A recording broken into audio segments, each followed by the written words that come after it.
Warning: this video involves harmful chemicals and flammable substances. Be extremely cautious when handling anything you see here. Hello everyone. In this video, several members of the Science Madness community continue to explore ways to make fire without matches. Each video will be prefaced with a description. For more information about the demonstrations or the authors of the videos, please see the video description. I hope you enjoy our work. When brake fluid is added to potassium permanganate, a delayed reaction occurs.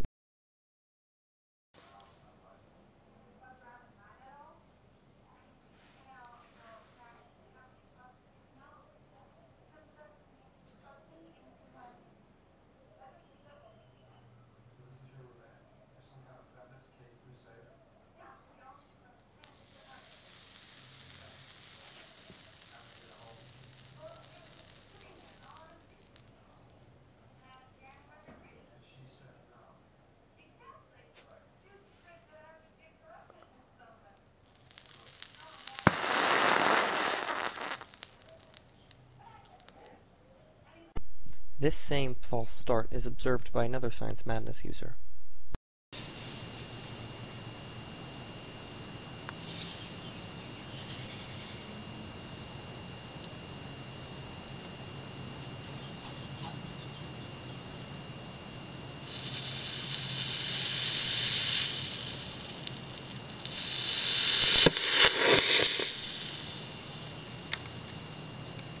When the potassium permanganate is crushed to increase surface area, the reaction occurs much more quickly.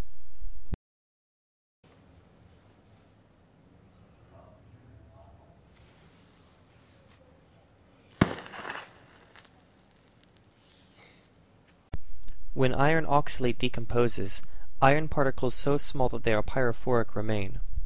Pouring these iron particles into the air will light them, but the effect is much more dramatic when poured into a bowl of ethanol.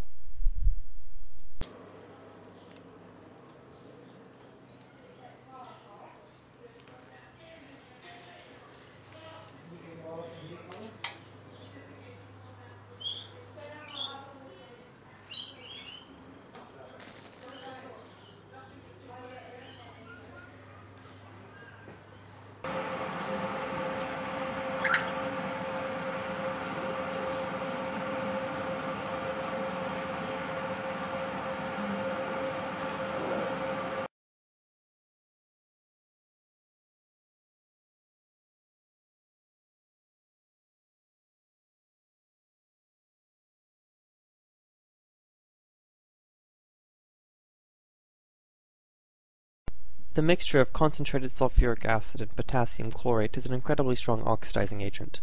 The following demonstrations highlight this. First, sulfuric acid is touched to a mixture of cotton and potassium chlorate.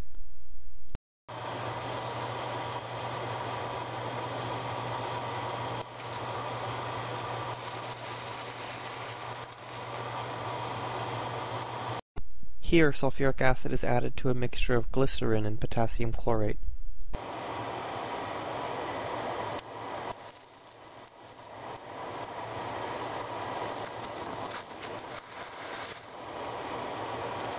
Lastly, even ibuprofen will ignite when touched by this mixture.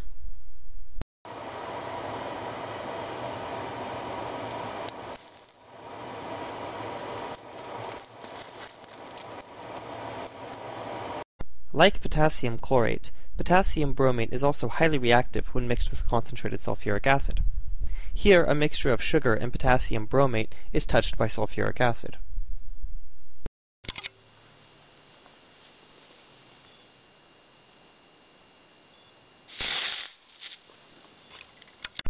Next, xylitol is used instead of sugar.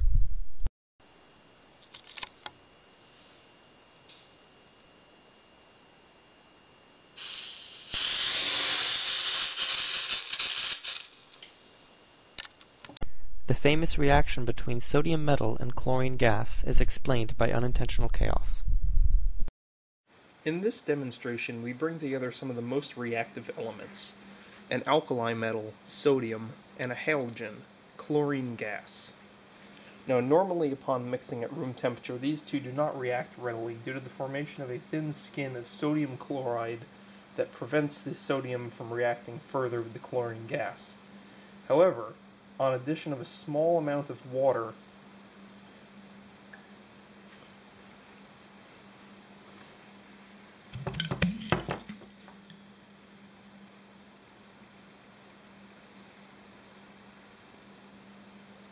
a mixture of potassium permanganate and sulfur powder will burst into flames when concentrated sulfuric acid is added.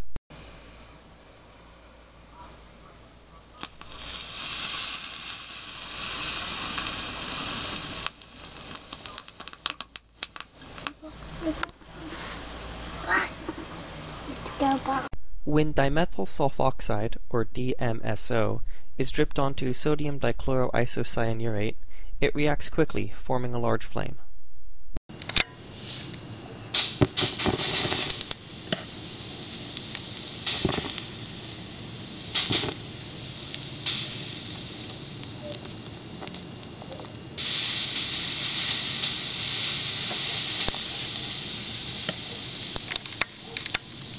DMSO also reacts vigorously with potassium permanganate dust.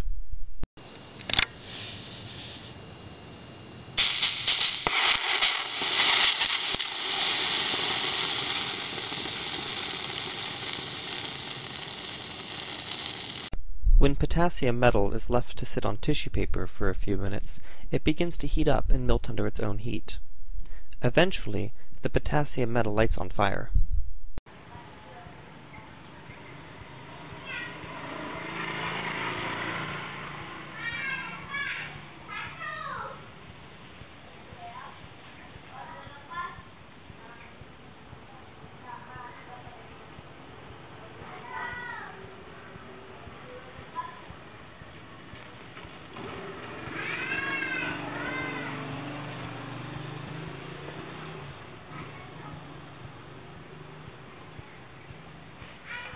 It is well known that steel wool will light on fire when touched by the terminals of a 9-volt battery.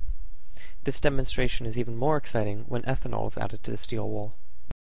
Okay, so I've got some steel wool there and I'm going to pour a few milliliters of ethanol onto it. Now get the lights and simply just touch the terminals on the battery to the steel wool. As you'll see, it will create a spark and then it will ignite.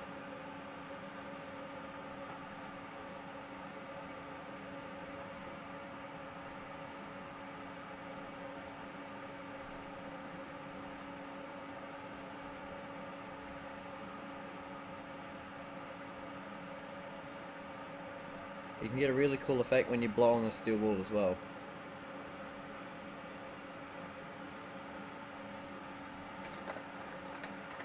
A mixture of lead dioxide and sugar will smolder when concentrated sulfuric acid is added. This demonstration is more exciting when it is used to light a mixture of potassium nitrate and sugar.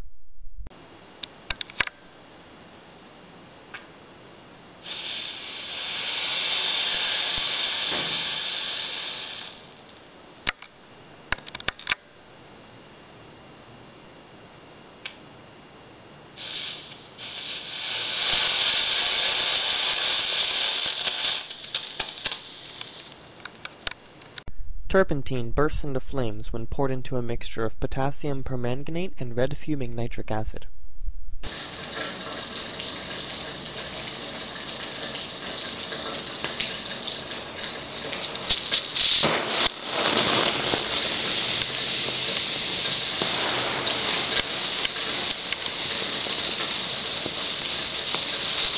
Triethylamine and nitric acid react violently on contact, forming this hypergolic reaction.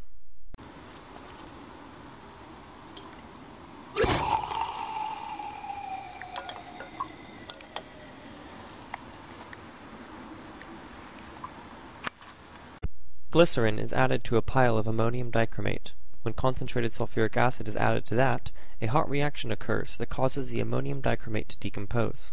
Exercise caution, as carcinogenic hexavalent chromium is present.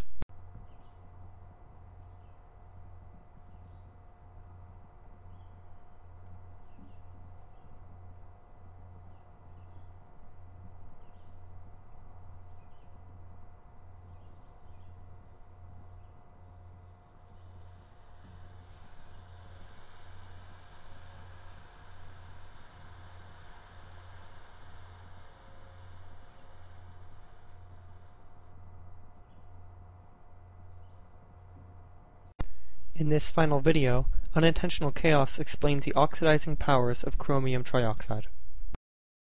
Chromium trioxide is an all-around nasty chemical. It's toxic, it's carcinogenic, it's corrosive, and it has a nasty habit of setting organic solvents on fire due to its powerful oxidizing capabilities. So I've taken a small spatula of reagent-grade chromium trioxide crystals and ground them to a powder in my mortar and pestle. And you can see the nice, evil, orangey red color typical of chromates and dichromates there. And what I'm going to do is just drip a little anhydrous ethanol onto this.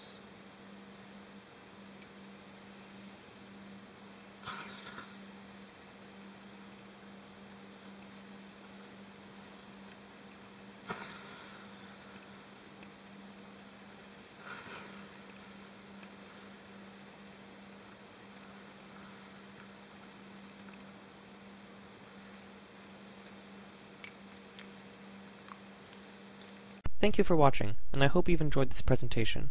For more information on any of the demonstrations, or the video authors, please see the video description.